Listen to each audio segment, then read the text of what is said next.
We have some major breaking news that not enough people are talking about. Hours ago, a clip went viral of Donald Trump getting confronted about the cuts to the National Weather Service. He gets asked whether or not these cuts led to more deaths during the catastrophic flooding in Texas. I'll play this clip in 1 second, but let me just point out, nobody can stop a natural disaster. No one's going to claim that Trump should have stopped the natural disaster, but there have been mechanisms in place for decades where meteorologists and professionals and scientists can coordinate all day long, all night long, and make sure that communities are safe and alert if something were to pop up of this caliber.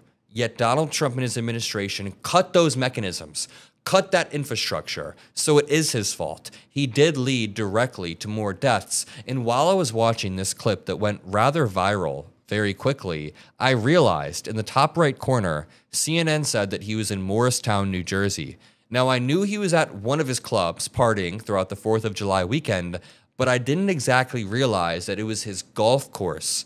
This means there was a very high likelihood that Trump was golfing, chilling, and relaxing while people were missing. Dozens of people dead. At the time of recording this video, 78 have been confirmed dead nationwide. Of course, this is subject to change, but 28 children are among the deceased, and 41 people remain missing in the state as of late Sunday. This happened a lot in Kerr County, Travis County, Torrance Green County, Williamson County, and other areas in Texas. But Donald Trump, he doesn't care. He was on the golf course. I found this article that further substantiated this. NORAD intercepts plane in Trump's Bedminster no-fly zone. Officials warn pilots about entering restricted New Jersey airspace during Trump's stay. I then found an article that reads, Trump slammed for hiding on golf course as Texas flood death toll rises to 70 and 11 girls missing. How about this? There's a website called Donald Trump Golf Tracker. It just reads, did Trump golf today? And he has golfed more than most other presidents in history. You see a massive amount of red days, but let's go to early July and let's see what it says. On the 5th and the 6th, he was in Bedminster, New Jersey, and he was golfing. We also have this. Donald Trump is in New Jersey today, July 6th, and was at or near his private golf club. Multiple reports confirm that U.S. Air Force fighter jets intercepted an aircraft that entered restricted airspace over the golf course, indicating his presence at the location. Additional reporting states that Trump and the First Lady are visiting the Trump National Golf Club for Independence Day weekend. Based on these reports, Donald Trump is in Morristown, New Jersey today for activities at his Bedminster Golf Club, and it's highly likely he is golfing or present at his golf course. Absolutely despicable. And as Trump claims in this clip that the cuts to the NWS had nothing to do with it, I want to provide pushback. Very quickly, you're currently watching the Mockler channel. We are building something called Mockler Media, as you can see down here. Make sure you're subscribed to the Mockler feed so we can continue to break stories. We can continue to punch back against MAGA as this election cycle gets closer and closer. We're able to actually platform politicians who we like, and we're able to push back against politicians we don't like. We're going to use this platform for some amazing things, so drop a like, make sure you're subscribed, and let me just lay the groundwork with this. As floods hit, key roles were vacant at Weather Service offices in Texas. Some experts say staff shortages might have complicated forecasters' ability to coordinate responses with local emergency management officials. We'll read this further, but listen to Trump being asked about this exact thing while on his Morristown, New Jersey tarmac. Okay. Are you investigating whether some of the cuts to the federal government left key vacancies at the National Weather Service or in the emergency coordination? No, They did not. They did. I'll tell you, if you look at that what a situation that all is, and that was really the Biden setup. That was not our setup, but I wouldn't blame Biden for it either. I would... You just did blame Biden. What are you talking about? He said that was the Biden setup, but I wouldn't blame Biden. But it's not. You cut a massive amount of the workforce just months ago. Just say this is a 100-year catastrophe, and it's just so horrible to watch. What do you mean this is a 100-year catastrophe? He keeps putting numbers like on events. He called it the 12-day war, and he acted like that made it incredibly meaningful. He calls it the 100-year catastrophe. Is he referring to his own life?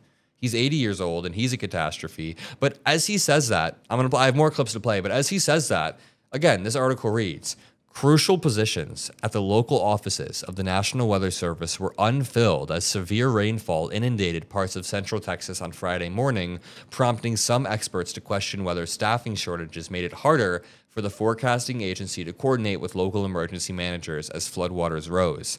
Here's the difference between Trump and someone like Biden. Biden actually did his daily press briefings and asked questions to the people around him, so he understood when threats arose, how to take preventative measures, how to make sure that we have infrastructure in place that provides us a return on investment. For example, we have flood prevention mechanisms that cost $2 billion, but they save us $40 billion.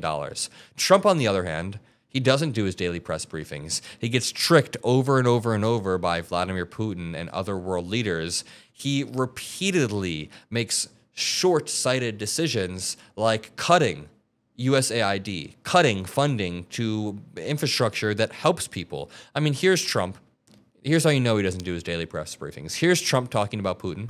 So you said you had a strategic call with Zelensky the other day. What strategy did you I thought it was a good call. He's being hit very hard, as I said he would. He's being hit very hard, and I was very disappointed with my call with President Putin. I was very disappointed. Dude, we're like 6 months in and you're just now disappointed. You should have entered the presidency disappointed that he launched this war. You should have gone hard and been pissed at him.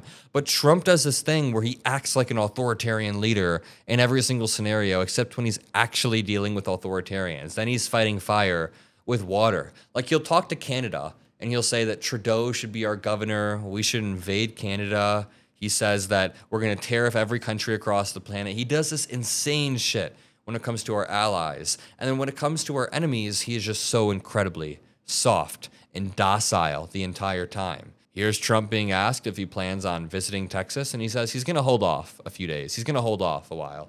I would just say this is a 100-year catastrophe, and it's just so horrible to watch. Are you planning to visit Texas, Mr. President? Probably on Friday.